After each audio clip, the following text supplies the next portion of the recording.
ஆண்டவராகிய இயேசுவின் நாமத்தில் உங்கள் ஒவ்வொருவரையும் மிகுந்த அன்போடு கூட நாங்கள் வாழ்த்துகிறோம். தேவனுடைய சமூகத்திலே வந்து நம்முடைய தேவனுடைய வார்த்தைகளை கேட்பதற்கு கர்த்தர் கொடுத்த கிருபைக்காக நான் ஆண்டவரை நன்றியோடு ஸ்தோத்திரிக்கிறேன். இந்த நாளிலும் கர்த்தர் நம்மோடு கூட பேசுவார். ஆமென். நம்ம ஆண்டவரிடத்தில் கேட்டோம் இல்லையா, ஆண்டவரே நீங்கள் எங்களோடு கூட பேசுங்க. ஆகவே கர்த்தர் நிச்சயமாகவே நம்முடைய வாழ்க்கையிலே நம்மோடு கூட பேசுவார். ஆமென். நான் இன்றைக்கு உங்களோடு கூட பேச வேண்டும் என்று ஆவியானவரால் ஏவப்பட்டபடியினால நான் அதே தலைப்பில் நான் உங்களோடு கூட பேச விரும்புகிறேன். நாம் தினந்தோறும் தியானிக்கிற அதே வசனத்தை வாசிப்போம். எரேமியா 29 அதிகாரம் 11 வசனத்தை வாசிப்போமா? எரேமியா 29:11. நீங்கள் எதிர்பார்த்திருக்கும் முடிவை உங்களுக்கு கொடுக்கும்படிக்கு நான் உங்கள் பேரில் நினைத்திருக்கிற நினைவுகளை அறிவேன் என்று கர்த்தர் சொல்லுகிறார். அவைகள் தீமைக்கல்ல, சமாதானத்துக்கு ஏதுவான நினைவுகளே. ஆமென். ஹல்லேலூயா. கர்த்தருக்கு ஸ்தோத்திரம். உண்மையிலே பாருங்க, ஆண்டவர் சொல்லுகிற ஒரு காரியம், நீங்கள் எதிர்பார்த்திருக்கும் முடிவை உங்களுக்கு கொடுக்கும்படி நான் உங்கள் பேரில் நிலைத்திருக்கிற நினைவுகளை அறிவேன் என்று சொல்லுகிறார். அவை தீமைக்கல்ல, சமாதானத்துக்கு ஏதுவான நினைவுகளே. இங்கே அந்த நினைவுகள் அப்படிங்கிற ஒரு வார்த்தையில் ஆங்கில வேதாகமத்தில் இருக்கிறது, ஒரு டிரான்ஸ்லேஷனில் பிளான்ஸ் என்று சொல்லப்பட்டிருக்கிறது. ஸோ திட்டங்கள். நம்முடைய ஆண்டவர் நமக்காக நிறைய திட்டங்களை ஆண்டவர் ஏற்படுத்தி வைத்திருக்கிறார். அவை அவர் நமக்காக ஏற்கனவே ஆயத்தப்படுத்தி வைத்திருக்கிறார். அந்த திட்டங்களின்படி நம்மை நடத்துகிறார். அந்த திட்டங்கள் தீமைக்கு ஏதுவானவைகள் அல்ல, சமாதானத்துக்கு ஏதுவானவைகளே. ஹல்லேலூயா. அன்பான தேவனுடைய பிள்ளைகளே, ஒவ்வொருவரும் உங்கள் வீடுகளிலே இருந்து இந்த வார்த்தையை கேட்டுக்கொண்டிருக்கிறீர்கள் அல்லவா?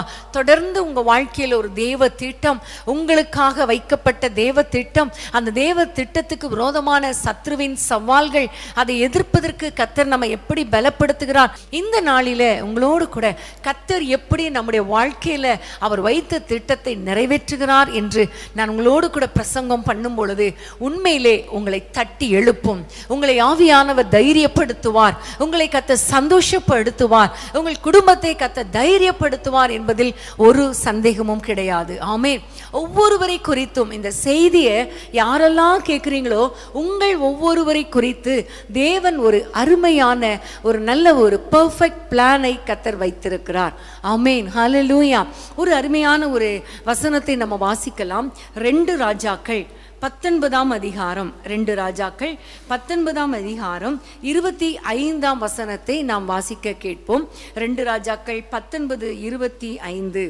நான் வெகு காலத்துக்கு முன் அதை நியமித்து பூர்வ நாட்கள் முதல் அதை திட்டம் பண்ணினேன் என்பதை நீ கேட்டதில்லையோ? இப்பொழுது நீ அரணான பட்டணங்களை பாழான மண்மேடுகளாக்கும்படிக்கு நானே அதை சம்பவிக்க பண்ணினேன். இங்கே நம்ம பார்க்கிறோம், ஆண்டவர் ஒரு வார்த்தை சொல்லுகிறார். நான் வெகு காலத்துக்கு முன் அதை நியமித்து பூர்வ நாட்கள் முதல் அதை திட்டம் பண்ணினேன் என்பதை நீ கேட்டதில்லையோ? ஹல்லேலூயா. ஆண்டவர் சொல்லுகிறார், என்னுடைய எல்லா காரியங்களையும் நான் ஏற்கனவே பூர்வ காலம் முதல் நான் திட்டம் பண்ணினேன். ஆமென். ஏற்கனவே நான் நியமித்தேன், அதை திட்டம் பண்ணினேன், அதை செயல்படுத்துகிறேன் என்று கர்த்தர் சொல்லுகிறார். உங்களுடைய வாழ்க்கையில நீங்க நினைக்கலாம், இன்றைக்கு நான் போகிற பாதை ரொம்ப கஷ்டமான ஒரு கடினமான பாதையா இருக்கிறதே என்று நீங்க நினைக்கலாம். ஆனால் ஆண்டவர் இந்த பாதையை உங்களுக்காக ஏற்கனவே அவர் தீர்மானம் பண்ணி இருக்கிறார், நியமித்து இருக்கிறார், அவர் நிர்ணயம் பண்ணி இருக்கிறார், அதை திட்டம் பண்ணி வைத்திருக்கிறார். ஆகவே அந்த பாதையில நீங்க போகும் பொழுது நீங்க ஒன்றை புரிந்து கொள்ளணும், இந்த பாதையில ஏற்கனவே என் தேவன் நடந்திருக்கிறார். இந்த பாதையில எனக்கு வரும் காரியங்கள் என்னென்ன என்பதை அவர் அறிந்து எனக்காக சகலத்தையும் அவர் திட்டம் பண்ணி வைத்திருக்கிறார் என்று நீங்கள் புரிந்து கொள்ள வேண்டும். நான் இதை விளக்குவதற்காக ஒரு அருமையான ஒரு எக்ஸாம்பிள் சொல்ல நான் விரும்புகிறேன். இஸ்ரவேல் ஜனங்கள் பாதையாய் வனாந்திர பாதையில அவர்கள் நடந்து வந்தார்கள், அதை நாம் அறிந்திருப்போம். அப்போ அந்த நடந்து வந்த பாதையில அவர்கள் புறப்பட்டு செங்கடலை தாண்டி வருகிறார்கள். தாண்டி வந்த பொழுது தண்ணி இல்லை. 3 நாட்களாக அவர்களுக்கு குடிப்பதற்கு தண்ணி இல்லை. திடீரென்று சொல்லி பார்க்கிறாங்க, மாரா அப்படிங்கிற ஒரு இடம் வருகிறது, அங்க கொஞ்சம் தண்ணி இருக்கிறது. எல்லாரும் சந்தோஷமாய் 3 நாள் தண்ணி இல்லாம எப்படி சந்தோஷமா இருக்கும். ஆகவே அந்த தண்ணி எடுத்து குடிக்கிறாங்க. குடிக்கிறாங்க. ஆனால் இந்த வேதம் சொல்லுகிறது அந்த தண்ணீர் கசப்பாய் இருந்தது. யாரும் குடிக்க முடியாத அளவுக்கு அது கசப்பாய் இருந்தது என்று நம்ம பார்க்கிறோம். அதனால தான் அந்த இடத்துக்கு பெயரே மாறா. மாறா என்றால் கசப்பு. கசப்பான ஒரு வாழ்க்கை, கசப்பான ஒரு பாதை, கசப்பான ஒரு தண்ணீர். இப்படிப்பட்ட பாதையில் அவங்க போய்கொண்டு இருக்கும் பொழுது அந்த நேரத்தில் ஆண்டவர் மோசேக்கு ஒரு மரத்தை காண்பிக்கிறார். ஹல்லேலூயா. ஒரு மரத்தை காண்பித்து அவர் சொல்லுகிறார், இந்த மரத்தின் ஒரு கொப்பை வெட்டி இந்த மாறாவில் அந்த தண்ணீரில் போடு என்று சொல்லுகிறார். சொன்ன உடனே அந்த தண்ணீர் மதுரமாயிற்று. ஹல்லேலூயா. அன்பான தேவனுடைய பிள்ளைகளே, பாருங்க, மாறாவில் அந்த தண்ணீரை மதுரமாக்குவதற்காக நம்முடைய ஆண்டவர் எத்தனை வருடங்களுக்கு முன்பாக அந்த இடத்துல ஒரு மரத்தை வளரச் செய்தாரோ தெரியாது இல்லையா? யோசித்து பார்த்துருக்கிறீங்களா? இந்த மாதிரி ஒரு கோணத்தில் மரத்தை வெட்டி போட்டார், மதுரமானது நம்ம நினைப்போம். ஆனால் நம்முடைய ஆண்டவர் பாருங்க, எத்தனையோ வருஷங்களுக்கு முன்பாக மரம் என்று சொல்லும் பொழுது குறைந்தது ஒரு 10 அல்லது 20 வருடங்களாவது அந்த மரம் வளர்ந்திருக்கணும் இல்லையா? அப்போ பாருங்க, இஸ்ரவேல் ஜனங்கள் அந்த பாதையில் வருவாங்க என்பதை அவர் ஏற்கனவே பிளான் போட்ட பொழுதே இங்கு இந்த மாறாவுக்கு வருவாங்க. இந்த கசப்பான அனுபவம் அவர்களுக்கு வரும். அந்த நேரத்தில் அவர்களுக்காக இந்த மரத்தை நான் முளைக்க பண்ண போகிறேன் என்று சொல்லி அவர் ஏற்கனவே திட்டமிட்டு அந்த மரத்தை கர்த்தர் ஏற்படுத்தி வைத்திருந்தார். ஹல்லேலூயா. அன்பான தேவனுடைய பிள்ளைகளே, இன்றைக்கு நீங்கள் புரிந்து கொள்ளுங்க, நம்ம போகிற பாதையில் வருகிற எல்லா போராட்டங்களையும் கர்த்தர் அறிந்திருக்கிறார்.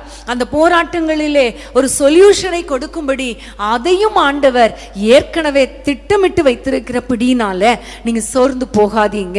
ஹல்லேலூயா. இன்றைக்கு இருக்கிற பாதை ரொம்ப கஷ்டமான ஒரு கடினமான பாதை. ஆனால் ஒன்றை புரிந்து கொள்ளுங்க, இன்னைக்கு போகிற பாதை கடினமாய் இருந்தாலும், கசப்பாய் இருந்தாலும், கஷ்டமாய் இருந்தாலும் ஒன்று தெரியும், ஆண்டவர் எனக்காக ஏதோ ஒன்றை அங்கு ஆயத்தப்படுத்தி வைத்திருக்கிறார். என்னுடைய பிரச்சனைகளை மாற்றுவதற்கென்று, என்னை நிம்மதியாய் வாழ வைப்பதற்கென்று கர்த்தர் எனக்கு அங்கு ஒரு மரத்தை வைத்திருக்கிறார் என்பதை நீங்கள் புரிந்து கொள்ளுங்கள். ஹல்லேலூயா. இன்னொரு எக்ஸாம்பிள் நான் சொல்லணும்னா, ஆண்டவர் ஆபிரகாமை பார்த்து சொல்லுகிறார், நான் உன்னை ஆசீர்வதித்து உன்னை பெருகவே பெருக பண்ணுவேன்னு சொல்லுகிறார். அப்போ பெருக பண்ணுவேன் என்று சொல்லும் பொழுது ஆண்டவர் ஈசாக்கை கொடுக்கிறார். ஈசாக்கை கொடுத்து அவர் சொல்லுகிறார், இந்த ஈசாக்கின் மூலமாக உன்னுடைய வம்சத்தை நான் பெருக பண்ணுவேன் என்று சொல்லுகிறார்.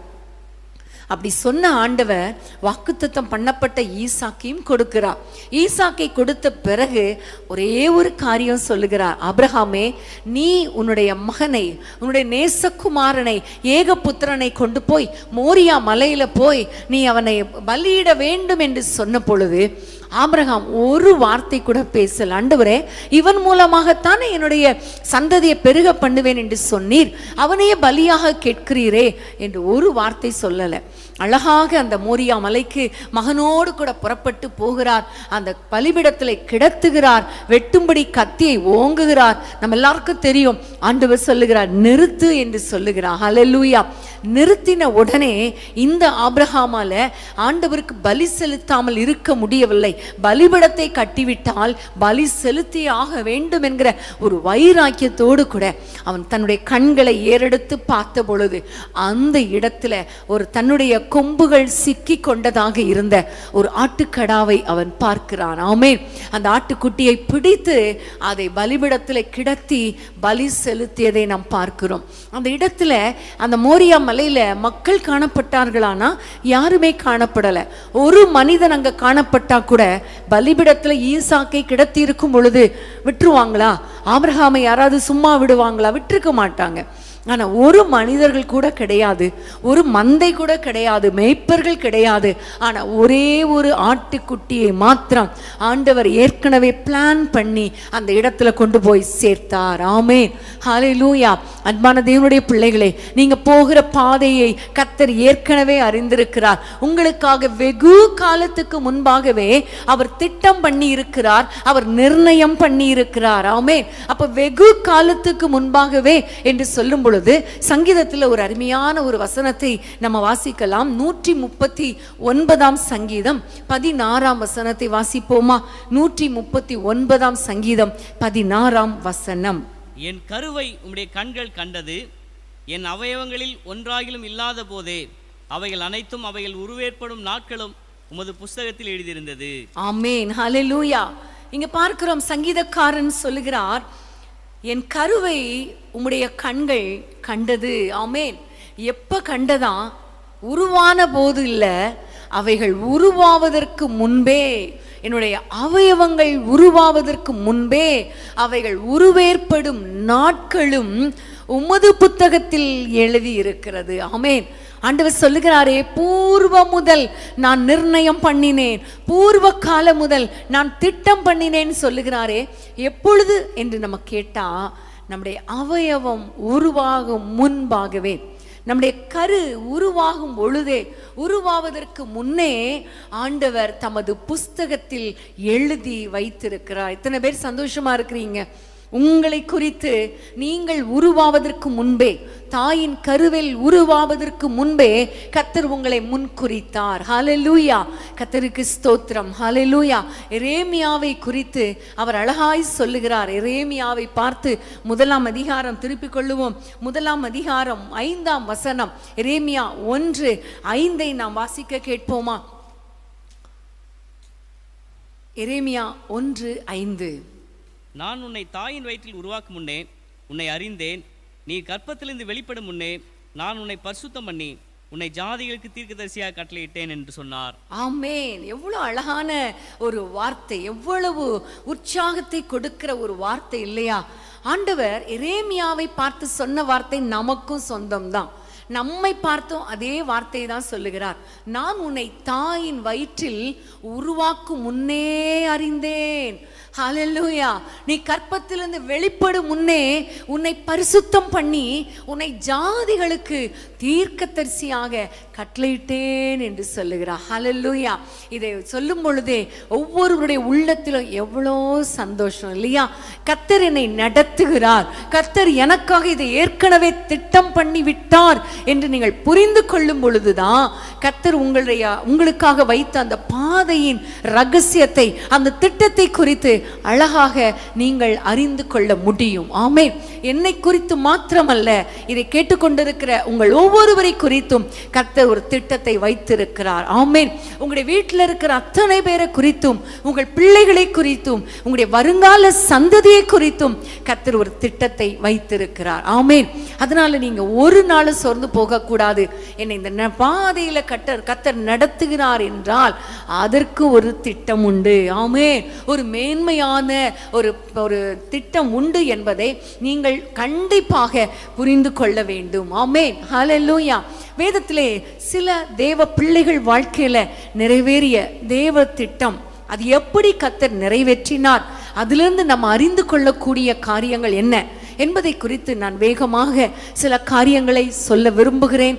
நீங்கள் அதை புரிந்து கொள்வீர்கள் என்று நம்புகிறேன். கர்த்தர் உங்களுக்கு புரிந்து கொள்ளக்கூடிய கிருபைகளை கொடுப்பார். அதை வைத்து உங்களை தைரியப்படுத்துவார். ஆமென். ஹல்லேலூயா. நெகேமியாவின் புத்தகத்துக்கு வேதத்தை திருப்பிக் கொள்ளுங்கள். 6ஆம் அதிகாரம் 15ஆம் வசனத்தை வாசிப்போம். நெகேமியா 6:15. அப்படியே அலங்கமானது 52 நாளைக்குள்ளே கட்டப்பட்டு எலூல் மாதம் 25ஆம் தேதியிலே முடிந்தது.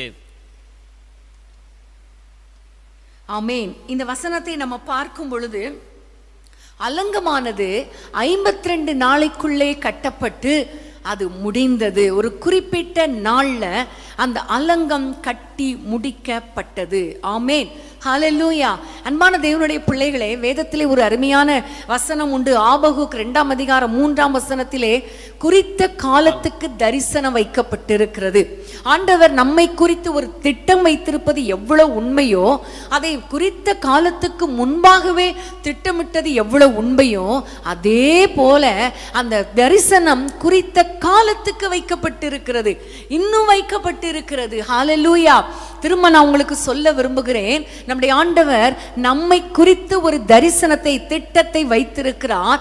அந்த குறித்த திட்டத்தை குறித்த காலத்துக்கு முன்பாகவே அவர் திட்டமிட்டிருக்கிறார். அந்த குறித்த தரிசனத்தை நிறைவேற்றுவதற்கென்று ஒரு குறித்த காலத்தையும் கர்த்தர் வைத்திருக்கிறார். எத்தனை பேருக்கு புரிஞ்சுது, எத்தனை பேருக்கு குழப்பமா இருக்குன்னு தெரியல, ஆனா புரிஞ்சிருக்கும். ஹல்லேலூயா. உங்கள் ஒவ்வொருவரை குறித்து ஒரு திட்டம், அந்த திட்டம் வெகு காலத்துக்கு முன்பாகவே, குறித்த நாட்களுக்கு முன்பாகவே வைக்கப்பட்டிருக்கிறது. அது குறித்த காலத்துல விளங்கும். ஆமென். இங்க பார்க்கிறோம் நெகேமியா வாழ்க்கையில காலத்துல இந்த எருசலேம் அலங்கத்தை குறித்த ஒரு திட்டம். ஆமென். அந்த திட்டம் என்ன? இந்த ஏலூல் மாதம் இந்த நாளில 52 நாளைக்குள்ள இந்த அலங்கம் கட்டி முடிக்கப்பட வேண்டும் என்பதுதான் தேவனுடைய திட்டம். ஹல்லேலூயா. அப்போ அந்த திட்டத்துக்காக, அதை நிறைவேற்றுவதற்காக கர்த்தர் ஒரு மனிதனை தேடுகிறார். அதுதான் நெகேமியா. ஹல்லேலூயா. இந்த நெகேமியாவை பாருங்க, எப்படிப்பட்ட ஒரு மனிதன்னா, இவர் எருசலேமில் இருந்து சிறைப்பிடிக்கப்பட்டு இந்த அரண்மனையில, சூசான் அரண்மனையில இருக்கிற ஒரு மனிதன், இங்கு வேலை பார்த்து கொண்டிருக்கிற ஒரு அடிமை. ஆனா அவருக்கு ஒரு நல்ல கிருபை கிடைத்ததுனால ஆண்டவர் ராஜாவுக்கு பானபாத்திரக்காரனாய் வைத்திருக்கிறார். பாருங்க, எருசலேம்ல எவ்வளவு மக்கள் இருக்காங்க, எத்தனையோ பேர் இருக்காங்க. அவர்களை கொண்டு அந்த அலங்கத்தை கட்டலாமே. ஆனா ஆண்டவருடைய கண்கள் இந்த நெகேமியாவின் மேல் பட்டது. இந்த அலங்கத்தை கட்டுவதற்கு சரியான ஆள் இந்த நெகேமியா தான் என்பதை அவர் அறிந்தபடியினால அவர் நெகேமியாவை தெரிந்து கொண்டார். அது மாத்திரமல்ல, சரி, இந்த நெகேமியாவை ஏன் இங்க சிறைப்பிடிக்கப்பட்டு இங்க வரணும், அவர் எருசலேமில் இருந்திருக்கலாமே என்று சொன்னா, நம்ம எல்லாருக்கும் தெரியும், எருசலேமில் இருக்கிறவர்களுக்கு சன்பல்லாத் தொபியா ஒரு சவால்.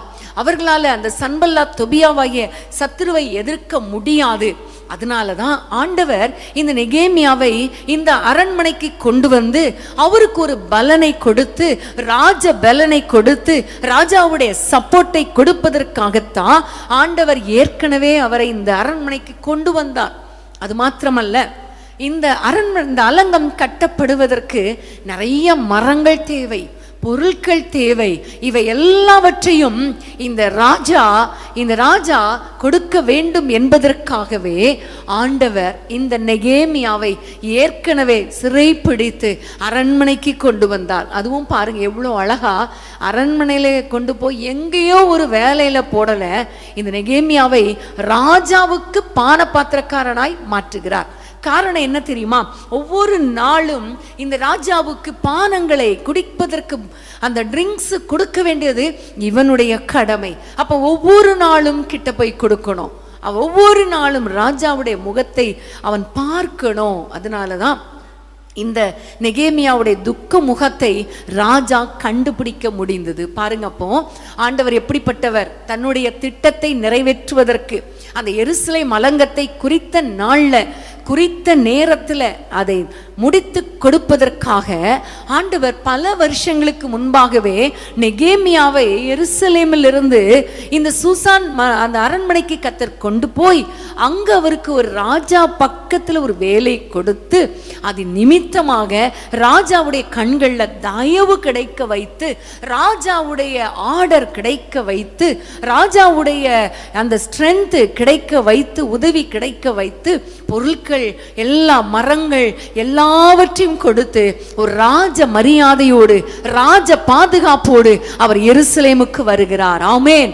இந்த பாதுகாப்பு, இந்த மரியாதை கிடைத்ததுனால அந்த நெகேமியாவை எதிர்த்து எவ்வளவு பிரச்சனைகள் வந்தாலும் நெகேமியாவுக்கு முன்பாக அவர்கள் நிற்க முடியவில்லை. ஆமென். ஹல்லேலூயா. அன்பான தேவனுடைய பிள்ளைகளே, ஆண்டவருடைய திட்டங்கள் எல்லாமே ஏற்கனவே ப்ரீ பிளான்ட். ஆமென். ஏற்கனவே அவர் திட்டமிட்டு விட்டார், ஒவ்வொருவரை குறித்தும் திட்டமிட்டு விட்டார். இந்த நெகேமியாவுக்கு ஒரு வேளை வேதனையா இருந்திருக்கலாம், ஆண்டவர் என்னை எருசலேமிலே வைத்திருக்கலாமே, ஏன் என்னை இங்க கொண்டு வந்தார், இந்த அந்நிய ஜாதியான இந்த ராஜாவுக்கு நான் ஏன் வேலை செய்யணும், எருசலேம்ல இருக்கும் பொழுது எவ்வளோ சந்தோஷமா நான் இருந்தேன் என்று நினைத்திருக்கலாம், வேதனைப்பட்டு இருக்கலாம். ஆனா பாருங்க, அதுக்கு ஒரு நோக்கம் வைத்திருந்தாரே நம்முடைய ஆண்டவர். அப்போ நெகேமியாவுக்கு ஒரு நோக்கத்தை வைத்து, அந்த அலங்கத்தை கட்டுவதற்கென்று ஒரு நோக்கத்தை வைத்த ஆண்டவர் உங்களை குறித்து, உங்கள் குடும்பத்தை கட்டுவதற்கென்று ஒரு நோக்கம் இல்லாமல் இருப்பாரா? நிச்சயமாகவே குறித்த காலத்துல உங்களுடைய இடிக்கப்பட்ட குடும்ப வாழ்க்கையை கர்த்தர் கட்டி எழுப்புவார். ஹல்லேலூயா. இன்றைக்கு இருக்கிற சூழ்நிலை வேதனையா இருக்கலாம், வேதனையோடு நீங்கள் இருக்கலாம். ஏன் எனக்கு ஆண்டவர் இந்த பாதை அனுமதித்தார்? ஏன் என்னை இந்த குடும்பத்திற்கு கொண்டு சென்றார்? ஏன் என்னை இப்படியெல்லாம் கஷ்டப்படுத்துகிறார் என்று நீங்கள் கேள்வி மேல கேள்வி கேட்டுக்கொண்டிருக்கலாம்.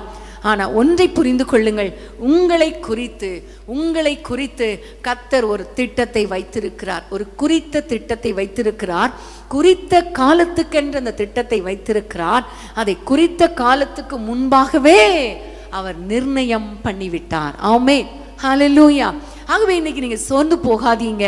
ஆண்டவரை பார்த்து சொல்லுங்க, எப்படி நெகேமியா வாழ்க்கையில அந்த அலங்கத்தை கட்டுவதற்கென்று ஒரு பிளான் வைத்திருந்தீங்களோ, அதே போல என்னுடைய குடும்பத்தை கட்ட, என்னுடைய தேசத்தை கட்ட, எங்களுடைய சபையை கட்ட எங்க மேல ஒரு திட்டம் வைத்திருக்கிறீரப்பா, அதற்காக உமக்கு நன்றி என்று சொல்லும் பொழுது ஆண்டவர் அந்த திட்டத்தின்படி உங்க வாழ்க்கையில கர்த்தர் உங்களை நடத்துவார். ஆமென்.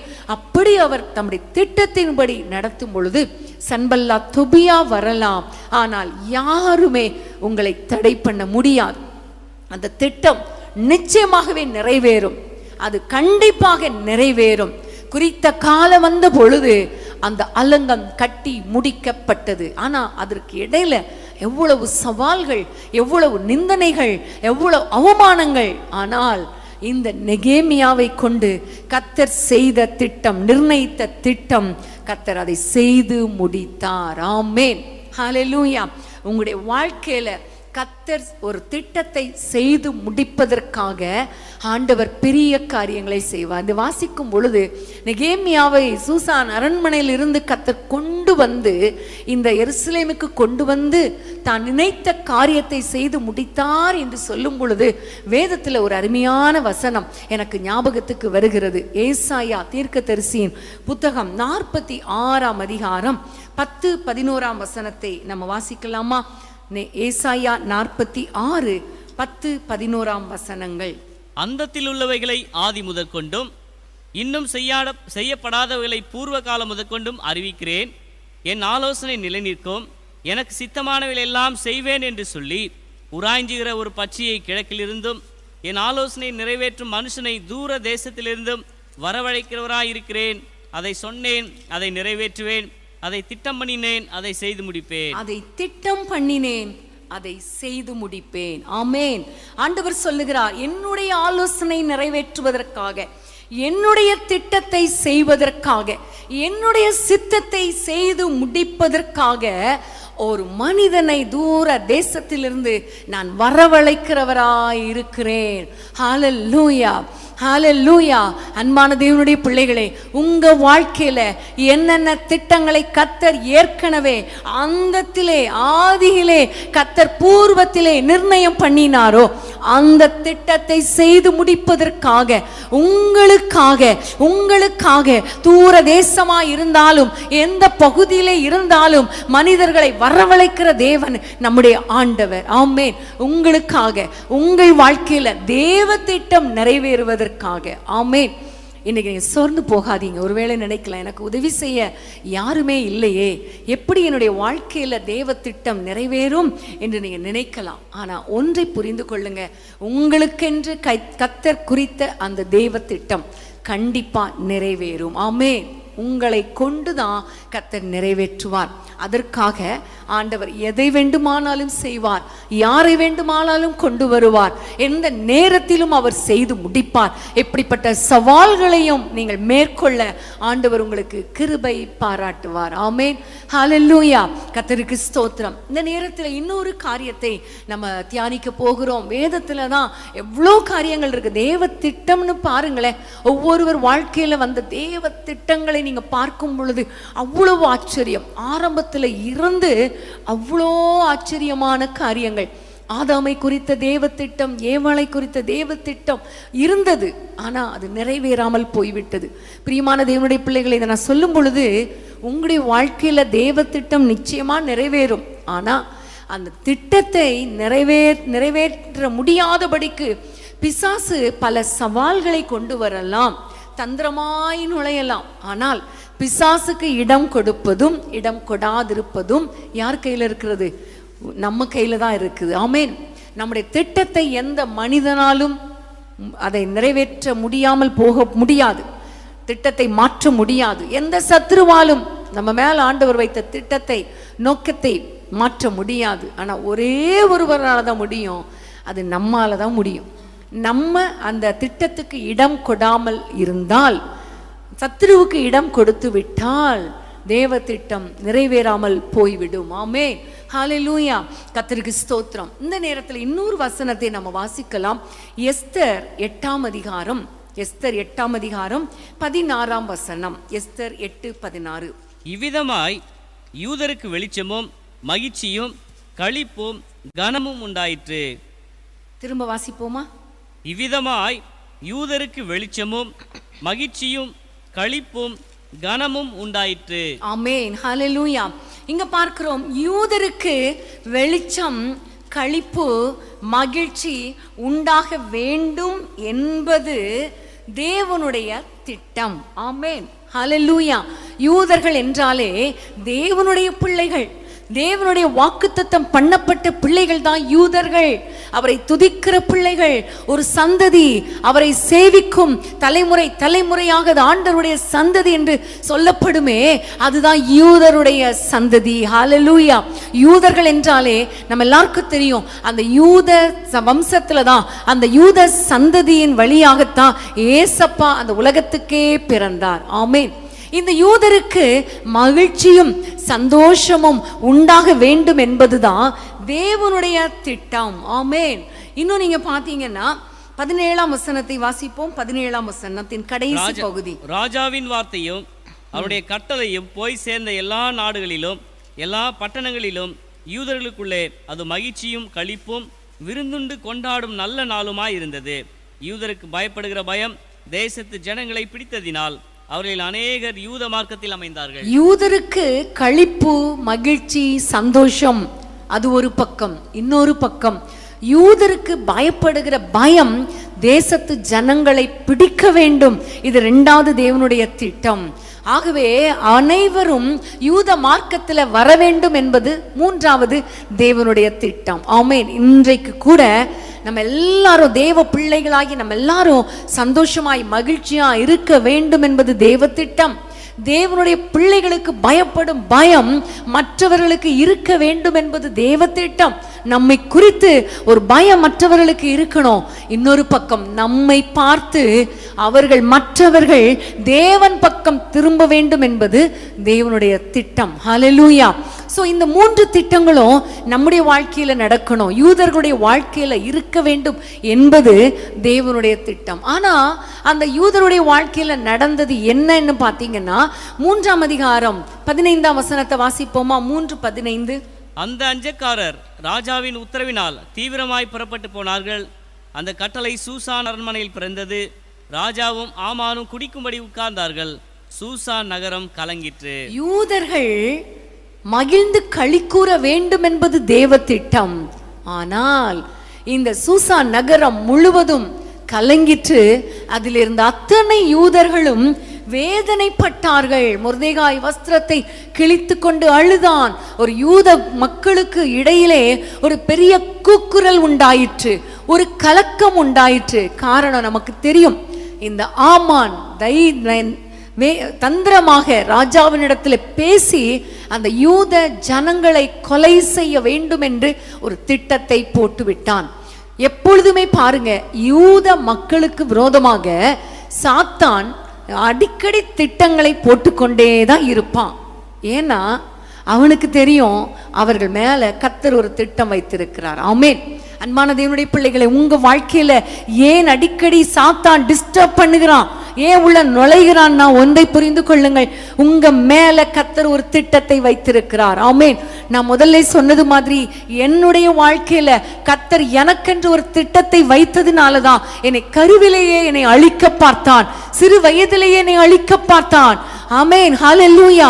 உங்க வாழ்க்கையில உங்க குடும்பத்துல யாருக்கு அவ்வளோ பெரிய பிரச்சனைகள் வருது, போராட்டங்கள் வருதோ, அப்போ ஒன்றை புரிந்து கொள்ளுங்கள், உங்க மேல கர்த்தர் ஒரு பெரிய பிளான் வைத்திருக்கிறார். அதனாலதான் அதை அறிந்துதான் சாத்தான் அவ்வளவு ஈஸியா தந்திரமா உள்ள நுழைய பார்க்கிறான். 2 நாட்களாக கடந்த நாட்கள்ல நம்ம பார்த்தோம் இல்லையா, மோசே குறித்து ஒரு பெரிய திட்டம் வைத்ததுனாலதான் அவன் சிறு வயதா இருக்கும்போது அழிக்க பார்த்தான். அது வரைக்கும் பாருங்க, அந்த 400 வருஷத்துல சரித்திரத்திலே கிடையாது இப்படி குழந்தைகளை அழிப்பது. ஆனா கரெக்டா இந்த மோசே பிறந்து அவன் வெளியே இஸ்ரவேல் ஜனங்களை வெளியே கொண்டு வரணும் அப்படிங்கிற கரெக்ட் டைம்ல பாருங்க திட்டம் வருகிறது, சத்ருவின் திட்டம். ஆண் பிள்ளைகளை கொலை செய்ய வேண்டும். ஏசப்பா பிறந்து அந்த நேரத்தில் ஒரு திட்டம் வருகிறது, 2 வயதுக்குட்பட்ட ஆண் பிள்ளைகள் கொலை செய்யப்பட வேண்டும். எப்பவுமே ஆண்டவருடைய திட்டம் பெரிதா இருக்க இருக்க சாத்தானின் திட்டமும் பெரிதாகி கொண்டே இருக்கும். நீங்க புரிந்து கொள்ளணும், உங்க வாழ்க்கையில ஏன் அவ்வளவு பிரச்சனை, ஏன் அவ்வளவு போராட்டம் என்றால் ஒன்றை புரிந்து கொள்ளணும், உங்களை குறித்து கர்த்தர் ஒரு பெரிய திட்டம் வைத்திருக்கிறார். ஆமென், ஹalleluya. கர்த்தருக்கு ஸ்தோத்திரம். ஆமென். உங்களுடைய வாழ்க்கையில நீங்க புரிந்து கொள்ள வேண்டும் என்பதற்காகத்தான் இந்த சந்தர்ப்பத்தை நான் எடுத்து காட்டுகிறேன். எஸ்தருடைய புத்தகத்திலே யூத ஜனங்களுக்கு விரோதமாக ஒரு பெரிய திட்டம் வருகிறது. ஆனால் அந்த நேரத்தில் யூதர்கள் கலங்கினார்கள், கஷ்டப்பட்டார்கள். ஆனா நமக்கு தெரியும், 4ஆம் அதிகாரத்துல நீங்கள் வாசிங்க, 4ஆம் அதிகாரம் 14ஆம் வசனத்தை வாசிப்போமா? 4:14. நீ இந்த காலத்திலே மௌனமாய் இருந்தால் யூதருக்கு சகாயமும் ரட்சிப்பும் வேறொரு இடத்திலிருந்து எழும்பும், அப்பொழுது நீயும் உன் தகப்பன் குடும்பத்தாரும் அழிவீர்கள். நீ இப்படிப்பட்ட காலத்துக்கு உதவியாயிருக்கும்படி உனக்கு ராஜமேன்மை கிடைத்திருக்கலாமே, யாருக்கு தெரியும் என்று சொல்ல சொன்னால். ஆமென், ஹalleluya. இங்க பார்க்கிறோம், எஸ்தரை பார்த்து மொர்தெகாய் சொல்லுகிற ஒரு வார்த்தை, நீ இந்த காலத்தில் மௌனமாயிருந்தால் யூதருக்கு ரட்சிப்பு எப்படியாவது கர்த்தர் கொண்டு வந்து கொடுத்து விடுவார். ஆனால் இந்த காலத்துக்கு உதவியா இருக்கும்படி உனக்கு ராஜமேன்மை கிடைத்திருக்கலாமே. இதை சொல்லும் போது நான் உங்களுக்கு சம்பவத்தை தெரியும், இருந்தாலும் திரும்ப ஞாபகப்படுத்த விரும்புகிறேன். யூதருக்கு ஒரு பிரச்சனை வருகிறது, அந்த யூதர்களை விடுவிக்க வேண்டும், அவர்கள் வாழ்க்கையில நல்ல மகிழ்ச்சி உண்டாக வேண்டும் என்பதற்காக ஆண்டவர் எவ்வளவு அழகாய் திட்டமிடுகிறார் பாருங்க. அந்த ராஜாவுடைய மனைவியாகிய வஸ்தியை ஆண்டவர் தள்ளி அந்த இடத்துல, அந்த பொசிஷன்ல எஸ்தரை கர்த்தர் கொண்டு வருகிறார். இதெல்லாம் ஒரு பெரிய திட்டம், ஒரு மாஸ்டர் பிளான் நடந்து கொண்டு இருக்கிறது, யாருக்குமே தெரியாது. அதெல்லாம் ஒரு தற்செயலாய் நடந்த சம்பவமாக எல்லாரும் நினைக்கலாம். ராஜாவுக்கு அவ்வளோ கோபம் வருகிறது தன்னுடைய மனைவி மேல. அவ அப்படி ஒரு பெரிய தப்பு செஞ்சாளான்னு பார்த்தா அவ்வளோ பெரிய தப்பு செய்யலை, அவ பெரிய தப்பு பண்ணலை. ஆனா அந்த நேரத்துல ஆண்டவர் அவனுடைய இருதயத்துல பேசி வஸ்தியை தள்ளும்படி செய்து, அந்த இடத்துல எத்தனையோ கன்னி பெண்கள், அழகான பெண்கள் இருந்தாலும் அந்த இடத்துல எஸ்தரை கர்த்தர் கொண்டு வந்து வைக்கிறார். ஆமென். அதுதான் தானியேல்ல ஒரு வசனம் உண்டு, ராஜாக்களை தள்ளி ராஜாக்களை ஏற்படுத்துகிறவர் ஆண்டவர். ஆமென். ஒரு திட்டமும் இல்லாமல் ஆண்டவர் எதையுமே செய்ய மாட்டார். ஒரு காரியத்தை அவர் திட்டமிடுகிறார் என்றால் அது நிச்சயமாக அது ஒரு பெரிய பிளான், அவருக்கு பின்பாக ஒரு பெரிய காரியம் இருக்கும். ஜனங்களுக்கு, தேவ பிள்ளைகளுக்கு சாதகமாக ஒரு பெரிய பிளான் இருக்கும். ஆமென். இந்த காலத்துக்கு உதவியா இருக்கும்படி எஸ்தருக்கு ஒரு ராஜமேன்மையை கர்த்தர் கொடுத்தார். அன்பான தேவனுடைய பிள்ளைகளே, இந்த காலத்துக்கு உதவியா இருக்கும்படி உங்களை ஆண்டவர் ஒருவேளை தெரிந்தெடுத்திருக்கலாமே, உங்களுக்கு இந்த பிளானை கர்த்தர் கொடுத்திருக்கலாமே. பாருங்க, எனக்கு எத்தனை மக்கள் அழிந்து கொண்டிருக்கிறாங்க, அவர்களுக்காக ஜெபிக்க வைப்பதற்காகத்தானே ஆண்டவர் ஒரு கூட்ட மக்களை எழுப்பி கொண்டிருக்கிறார். இந்த ஆன்லைன் ஊழியத்தை ஆண்டவர் எதற்காக கொடுத்தார் என்று நாங்கள் யோசிக்கும் பொழுது ஒன்றை புரிந்து கொள்ள முடிகிறது, நிறைய மக்களை தட்டி எழுப்பி ஜெபிக்கிற ஒரு சேனையை எழுப்புவதற்காக இந்த ஆன்லைன் ஊழியத்தை எங்களுக்கு கர்த்தர் கொடுத்திருக்கிறாரே. ஆமென். நீங்க எங்களோடு கூட இணைந்திருப்பதற்கு காரணம் என்ன? அதுக்கு ஒரு கிரேட் பிளான் இருக்கிறது. ஆமென், ஹalleluya. இந்த காலத்தில், இப்படிப்பட்ட காலத்தில், இவ்வளவு கஷ்டம் நிறைந்த காலத்தில், இந்த நெருக்கமான காலத்தில் மக்களுக்காக ஜெபிப்பதற்காக ஆண்டவர் உங்களை தெரிந்தெடுத்திருக்கிறார். ஆமென், ஹalleluya. கர்த்தருக்கு ஸ்தோத்திரம். அன்பான தேவனுடைய பிள்ளைகளே, ஆண்டவர் உங்க வாழ்க்கையில அவர் கொண்டு போகிற பாதை ஆச்சரியமானது. எஸ்தரை ராஜ மேன்மை கொடுத்ததினால, அவள் நிமித்தம், அவள் ஜெபித்ததின் நிமித்தம் யூதருக்கு களிப்பும் சந்தோஷமும் உண்டானது. ஆமென். நீங்க இந்த காலத்துல மௌனமாய் இருக்க கூடாது. இந்த காலத்தில் நீங்கள் ஜெபிக்கிறவர்களாய் மாறும் பொழுது உங்களை கொண்டு கர்த்தர் தேசத்துக்கு ஒரு எழுப்புதலையும் ஒரு பெரிய மாற்றத்தையும் நிச்சயமாக கொண்டு வருவார். ஆமென். விசுவாசிக்கிறீங்களா? ஹalleluya, ஹalleluya. கர்த்தருக்கு ஸ்தோத்திரம். ஆமென். அதே போல நம்ம பார்க்கிறோம், இந்த மொர்தெகாயும் ஒரு யூதன். இந்த மொர்தெகாயுடைய வாழ்க்கையில கர்த்தர் ஒரு பெரிய திட்டத்தை வைத்திருக்கிறார். அதுதான் அந்த கடைசி அதிகாரத்துல பார்க்கிறோம். 10ஆம் அதிகாரம் 3ஆம் வசனத்தை நம்ம பார்க்கிறோம். எஸ்தர் 10:3.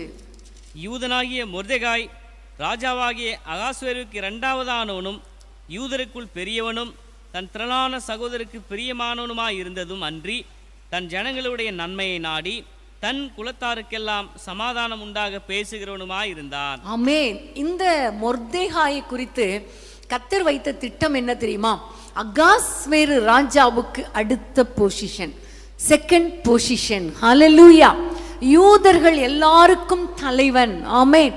அது மாத்திரமல்ல, தன்னுடைய மக்களுக்காக நன்மையை நாடி அவர்களுக்கு ராஜாவினிடத்துல பேச வேண்டிய வேலை. என்னுடைய மக்களுக்கு, யூத மக்களுக்கு இந்த நன்மையை செஞ்சிருங்க, அவங்களுக்கு இந்த வேலையை போட்டு கொடுத்துருங்க, அரண்மனையில் இவங்களுக்கு போட்டு கொடுங்க, இவங்களுக்கு போட்டு கொடுங்க. இப்படி நன்மையை நாடி பேசுகிற ஒரு மனிதன், தன்னுடைய யூத குலத்துக்கு சமாதானம் உண்டாகும்படி பேசுகிற ஒரு மனிதன். ஆமே, ஹalleluya. இப்படிப்பட்ட ஒரு பொசிஷன்ல மொர்தெகாயை கர்த்தர் கொண்டு வந்து உயர்த்த வேண்டும் என்று விரும்பினார். காரணம், அவன் யூத குலத்தை சேர்ந்தவன், தேவனுடைய பிள்ளை. யூத குலம்னா ஏதோ ஒரு காஸ்ட், ஏதோ ஒரு ஜாதி நினைச்சிடாதீங்க, அது தேவனுடைய பிள்ளை. ஆமென்.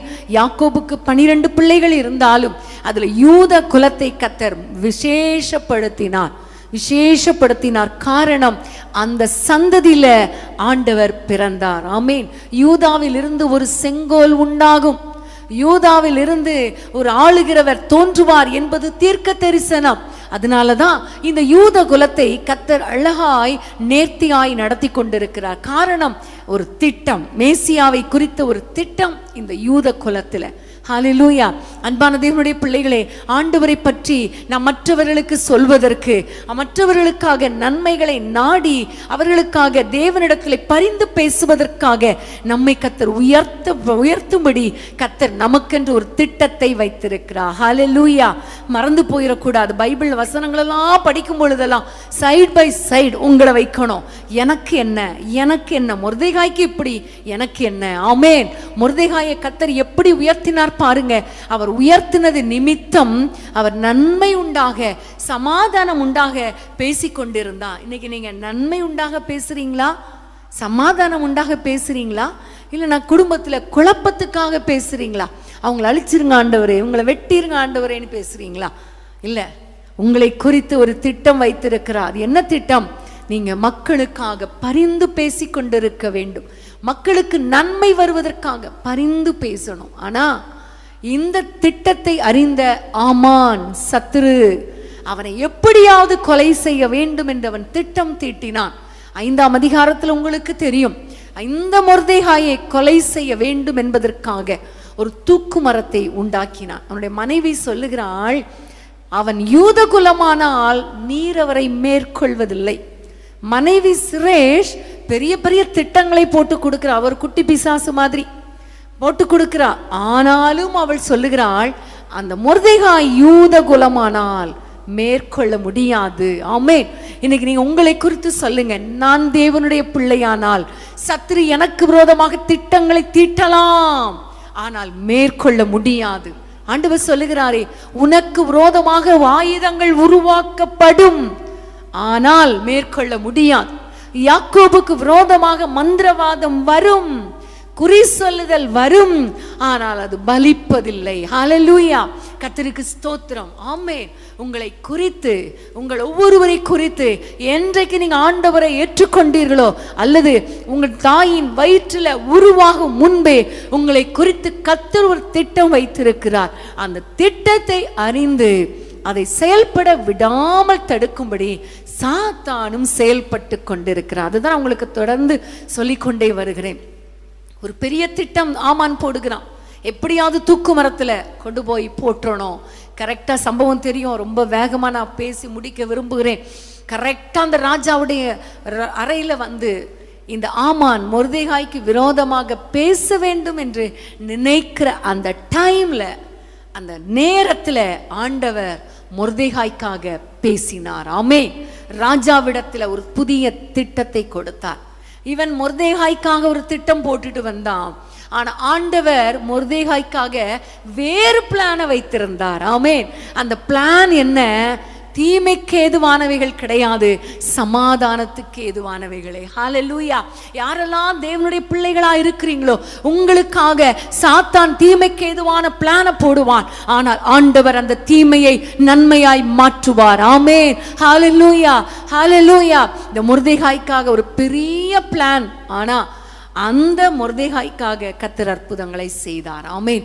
அன்பான தேவனுடைய பிள்ளைகளே, உங்க வாழ்க்கையில நீங்க தேவ பிள்ளைகளா இருக்கிறதுனால கர்த்தர் உங்களை கொண்டு ஒரு பெரிய திட்டம் வைத்திருக்கிறார்.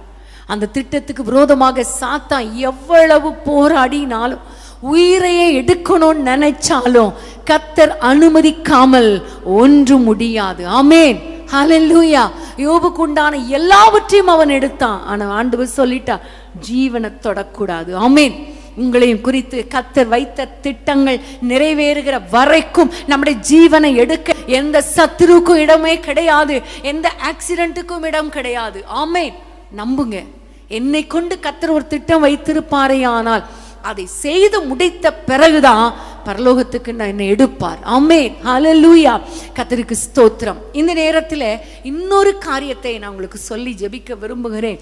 ஆதியாகமம் 45 அதிகாரம் 7 வசனம். ஆதியாகமம் 45:7. பூமியிலே உங்கள் வம்சம் ஒழியாமல் இருக்க உங்களை ஆதரிக்கிறதுக்காகவும் பெரிய ரட்சிப்பினால் உங்களை உயிரோடே காப்பதற்காகவும் தேவன் என்னை உங்களுக்கு முன்னமே அனுப்பினார். ஆமென். நீங்க பார்க்கிறோம், யோசேப்பை குறித்து கர்த்தர் ஒரு திட்டம் வைத்திருந்தார். நம்ம எல்லாருக்கும் தெரியும், சின்ன பிள்ளைங்க கூட சொல்லிடுவீங்க, யோசேப்பு தன்னுடைய சகோதரர்களை ஆசீர்வதிக்கும்படி அவருக்கு கொடுத்த ஒரு பெரிய தரிசனத்தை நிறைவேற்றும்படி அவ்வளோ பெரிய ராஜ மேன்மையை கர்த்தர் கொடுத்தார். ஆமென். அதற்கு இடையில அவ்வளோ பாடுகள், அவ்வளோ உபத்திரவங்கள், அவ்வளோ பிரச்சனைகள். ஆனா அந்த உபத்திரவங்கள் வெளியாக அவர் தாண்டி சென்றார். ஆமென். அவ்வளோ பெரிய ஆசீர்வாதம். அதில் கூட ஒரு சின்ன ஒரு பிளான் உங்களுக்கு அழகாக நான் சொல்லிக் கொடுக்க விரும்புகிறேன். குழியில் போட்டாங்க, அப்புறம் அதை தூக்கி விற்று போட்டாங்க. அவன் போய் போத்திபார் மனைவி வீட்டுக்கு போகிறான். அங்கேருந்து நேராக அவன் செஞ்ச தப்புக்கு ஜெயிலுக்கு போகிறான்.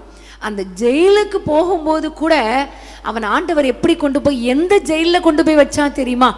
நீங்கள் வாஸ்து பார்த்தா உங்களுக்கு நல்லா தெரியும். விஐபி ஜெயிலில் கொண்டு போய் வச்சார். விஐபிஸ்லாம் கொண்டு போய் ஜெயிலில் வைப்பாங்கள்ல, ஒரு செப்பரேட்டா, அந்த இடத்துல கொண்டு போய் வைக்கப்பட்டார். ராஜாவுக்கு விரோதமா, ராஜாவினால யார் யாருக்கு தண்டனை கொடுக்கப்படுகிறதோ அந்த மக்களெல்லாம் வைக்கப்படுகிற அந்த ஜெயில, அந்த சிறைச்சாலையில இந்த யோசேப்பை கொண்டு போய் வைத்தார். இவர் சாதாரண அடிமை.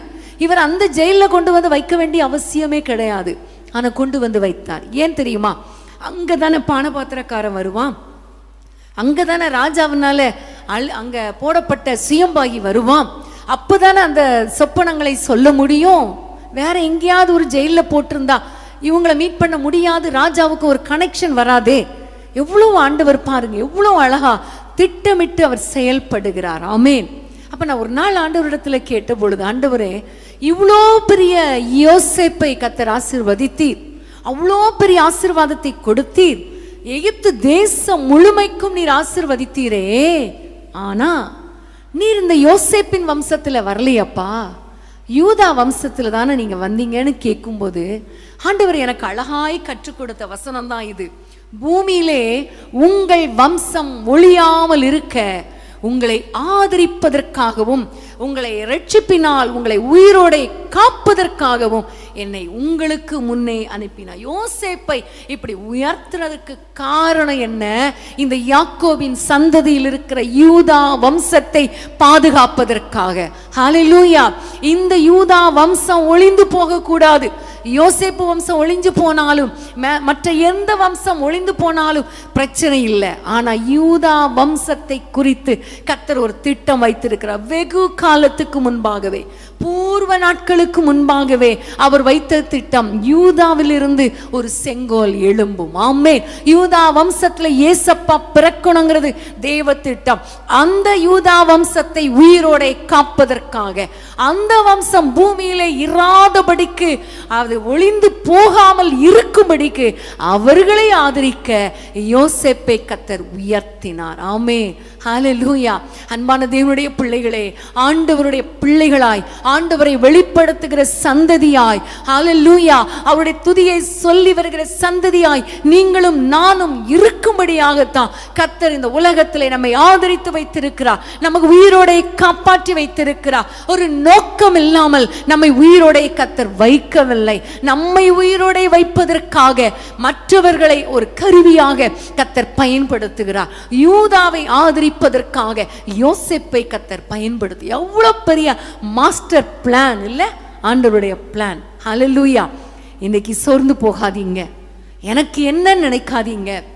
உங்க வாழ்க்கையில உங்களுக்கென்று ஒரு பெரிய மாஸ்டர் பிளான் கர்த்தர் வைத்திருக்கிறார். ஆமென். ஹல்லேலூயா. உங்களுடைய கைகள் எந்த ஆலயத்துக்கு, வேதத்துல ஒரு வசனம் உண்டு, எந்த செருபாபேலின் கைகள் ஆலயத்துக்கு அஸ்திபாரம் போட்டதோ அதே செருபாபேலின் கைகள் தான் அந்த ஆலயத்தை செய்து முடிக்கும், கட்டி முடிப்பான். ஆமே. உங்களுடைய வாழ்க்கையில உங்களை கொண்டு கர்த்தர் வைத்த திட்டங்களை கர்த்தர் நிறைவேற்றி முடிப்பார்.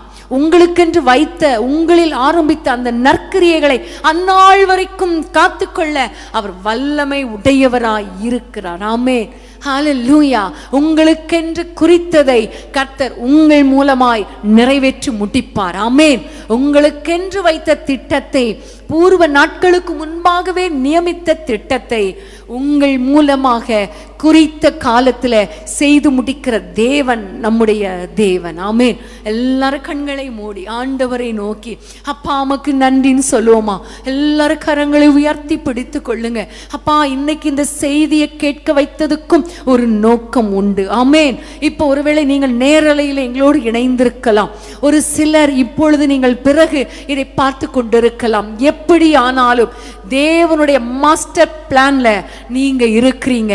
உங்களை குறித்து கர்த்தருடைய திட்டம் அவருடைய கரங்களில் எழுதப்பட்டு இருக்கிறது. ஹல்லேலூயா. ரீபா லபா. ஒவ்வொருவரை குறித்து கர்த்தர் வைத்த திட்டம், ஒவ்வொருவரை குறித்து கர்த்தர் வைத்த திட்டம் நீங்கள் உருவாகும் முன்பே, உங்கள் அவயவங்கள் உருவேற்படும் காலத்துக்கு முன்பாகவே ஆண்டவருடைய புஸ்தகத்திலே எழுதப்பட்டிருக்கிறதே, எழுதப்பட்டிருக்கிறதே. தாயின் கருவிலே நீங்கள் வெளிப்படும் முன்னே உங்களை பெயர் சொல்லி அழைத்து உங்களுக்கென்று ஒரு நல்ல ஒரு ஆசீர்வாதத்தை கொடுத்து உங்களை பரிசுத்தப்படுத்தி இம்மட்டுமாய் கர்த்தர் காத்து வந்திருக்கிறாரே. ஒரு திட்டம் இல்லாமலா கர்த்தர் உங்களை வழி நடத்துகிறார். ஹல்லேலூயா. உங்களுடைய சூழ்நிலை இன்றைக்கு மோசமா இருக்கலாம். ஒருவேளை அரண்மனையில சிறைச்சாலையில் இருந்த நெகேமியாவை போல இருக்கலாம். நல்ல ஒரு சந்தோஷமான வாழ்க்கையை விட்டுவிட்டு, என்னுடைய தேசத்தை விட்டுவிட்டு அந்நிய தேசத்திலே நான் அடிமையாய் வாழ்ந்து கொண்டிருக்கிறேனே என்று கவலையோடு இருக்கலாம். என்னுடைய சொந்த வீட்டுல எப்படி இருந்தேன், இன்றைக்கு நான் திருமணம் ஆகி இந்த வீட்டுல ஒரு அடிமை போல இருக்கிறேனே என்று நீங்கள் ஒருவேளை நினைக்கலாம். ஆனா ஒன்றை புரிந்து கொள்ளுங்க, அந்த குடும்பத்தை கட்டுவதற்காக, அந்த குடும்பத்தை தேவன் பக்கம் திருப்புவதற்காக கர்த்தர் உங்களை கொண்டு வந்திருக்கிறார். ஒரு நோக்கம் இல்லாமல் இந்த குடும்பத்தோடு உங்களை இணைக்கவில்லை. இதை கர்த்தர் என்னுடைய உள்ளத்துல உணர்த்துகிறார். யாரோ ஒருவரோடு கூட கர்த்தர் பேசிக் கொண்டிருக்கிறார். நீங்க சொர்ந்து போகாதீங்க. இன்றைக்கு இருக்கிற சூழ்நிலையை பார்க்காதீங்க. இந்த காலத்துக்கு நீங்கள் உதவியாயிருக்கும்படிதான் இந்த ராஜ்ய மேன்மை கொடுத்திருக்கிறார். இந்த ஐஸ்வர்யத்தை கொடுத்திருக்கிறார். உங்களால் இயன்ற மட்டும் யார் யாருக்கு உதவி செய்ய முடியும் உதவி செய்யுங்க, கைகளை திறங்க. இதற்காகத்தானே இந்த ராஜ்யமேன்மை கொடுத்திருக்கிறார். உங்களால் எவ்வளவு ஜெபிக்க முடியும் ஜெபிங்க, ஜெபிங்க, மன்றாடுங்க. இதற்காகத்தானே இந்த செய்திகளை எல்லாம் கேட்க வைத்திருக்கிறார். ரபா ஷதல ரபா. ஹல்லேலூயா. மொர்தெகாய்க்கு விரோதமாக எவ்வளவு திட்டங்கள், எவ்வளவு கொடூர திட்டங்கள். ஆனா ஒன்று முக்கியம் அல்லவா, அந்த மொர்தெகாய் தான் செகண்ட் பொசிஷன்ல கர்த்தர் உயர்த்தினாரே. வேலை ஸ்தலத்துல நெருக்கமா சோர்ந்து போகாதீங்க. எனக்கு ஏன் ஆண்டவர் இவ்வளோ கஷ்டத்தை வைத்திருக்கிறார், எவ்வளோ போராட்டம், என்னை கீழே தள்ளி தள்ளி எல்லாரும் மேலே ஏறலான்னு நினைக்கிறாங்களே, அப்படி சோர்ந்து போகாதீங்க. அவங்க மேல போன பிறகு அதுக்கப்புறம் தான் தெரியும் உங்களுக்கு என்று தனியா ஒரு பொசிஷன் உருவாகி கொண்டிருக்கிறது. ஆமென். ஹல்லேலூயா, ஹல்லேலூயா. ரிஹானா வௌஷந்தல பௌரி கலபா ரிபால பௌஷபல பௌரி கலபா. ஒவ்வொருவரோடும் கூட கர்த்தர் பேசி கொண்டிருக்கிறார். ஓராபா ஷந்தல பௌரி கலபா ஓராபா ஷதல பௌரி கபலபா. உங்கள் வம்சம் இந்த பூமியில் அழியாதபடிக்கு பாதுகாக்க உங்களுக்காக ஒரு யோசேப்பின் வம்சத்தை கர்த்தர் ஆயத்தப்படுத்தி வைத்திருக்கிறார். உங்களுக்காக ஒரு லேவியனை ஜெபிக்கும்படி ஆயத்தப்படுத்தி வைத்திருக்கிறார்.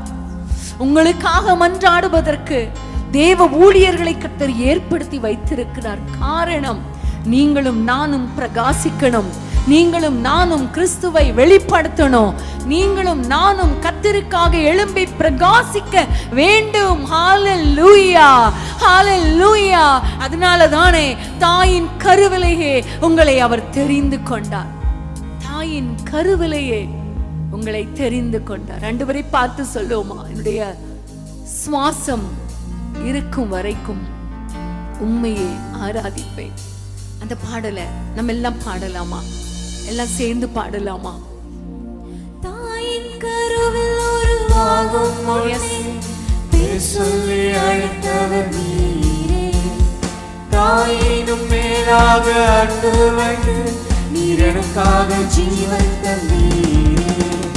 தாயின் கருவில் உருவாகும் பேர் சொல்லி அழைத்தவர் நீரே. தாயினும் மேலாக அன்பு வைத்து நீர் எனக்காக ஜீவன் தந்தீரே. ஆமென். சொல்லுவோமா ஆண்டவரை பார்த்து, அப்பா ஜீவன் பிரியும் வரை, என் சுவாசம் ஒழியும் வரை உம்மையே ஆராதிப்பேன், உம்மையே ஆராதிப்பேன்.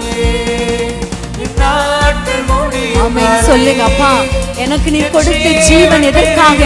உமக்காக ஆண்டவரே. உம்மை ஆராதிக்கப்பா. உம்மையே ஆராதிப்பேன், உம்மையே ஆராதிப்பேன். எத்தனை முறை தப்பு பண்ண ஆண்டவரே. யூதா எத்தனை முறை தப்பு பண்ணா, ஆண்டவர் மன்னித்தாரே, மன்னித்தாரே. மீண்டும் நடக்க வைத்தீரே.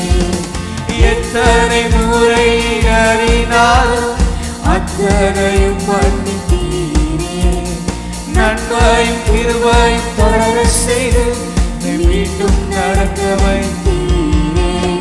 என் நாட்கள் முடியும் வரை, என் ஜீவன் பிரியும் வரை, என் சுவாசம் ஒழியும் வரை. கரங்களை உயர்த்தி சொல்லுங்க. ஆமாண்டவரே, எவ்வளவு பெரியவரப்பா நீங்க, எவ்வளவு நல்லவரப்பா நீங்க. சொல்லுங்க, கரங்களை உயர்த்தி சொல்லுங்க. Yes Lord. ஆமென். நீர் கொடுத்த நம் ஜீவனப்பா, நீர் கொடுத்த சுவாசமப்பா. சுவாசம் ஒழியும் ஓரபா ஷந்தல பௌரிகவா. ஆராதிப்பேன், உம்மையே ஆராதிப்பேன். என்னை தள்ளீரா அன்போடு அழைத்துக் கொண்டு எல்லாம் சேர்ந்து பாடுவோமா? என்னையும் ஆண்டவரை பார்த்து சொல்லுங்க. எனக்காக மீண்டும் வந்தீரே. பாவி என்று என்னை தள்ளீராமல் அன்போடு அழைத்துக் கொண்டீரே. என்னையும் உம்மோடன் சேர்த்துக் கொள்ள எனக்காக மீண்டும் வருவீரே. என் நாட்கள் முடியும் வரை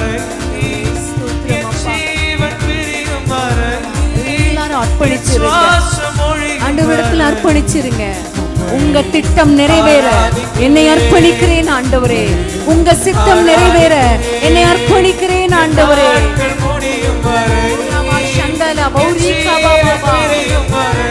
ஆமென். ஒரு அபிஷேகம், ஒரு புதிய அபிஷேகம் ஒவ்வொருவர் மேலும் இறங்குவதாக. அப்பா, நீர் வைத்த திட்டங்கள் நிறைவேறட்டும் அப்பா.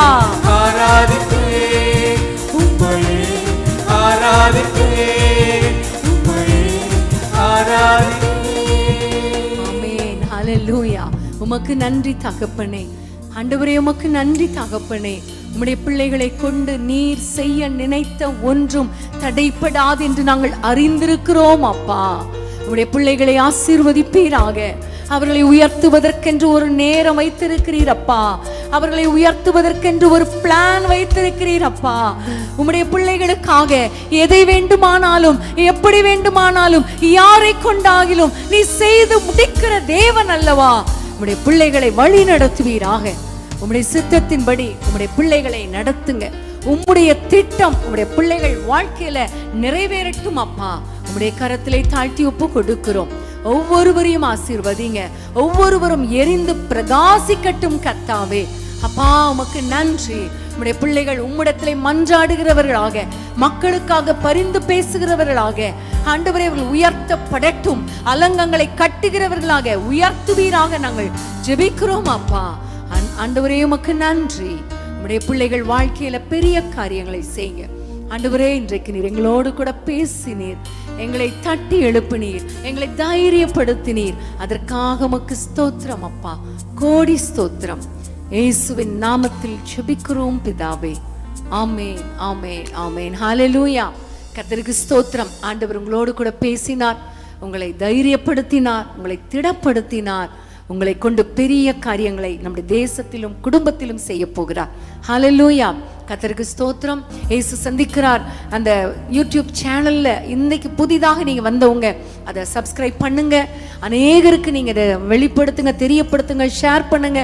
இன்றைக்கு செய்தியை நீங்க குறிப்பாக ஒரு 10 பேருக்காவது நீங்க ஷேர் பண்ணணும்னு நான் விரும்புறேன். ஏனென்றால் அவர்கள் வாழ்க்கையில தெய்வ திட்டத்தை அவர்கள் புரிந்து கொள்வதற்கு நீங்கள் உதவியாக இருப்பீர்கள். ஆமென். ஹல்லேலூயா.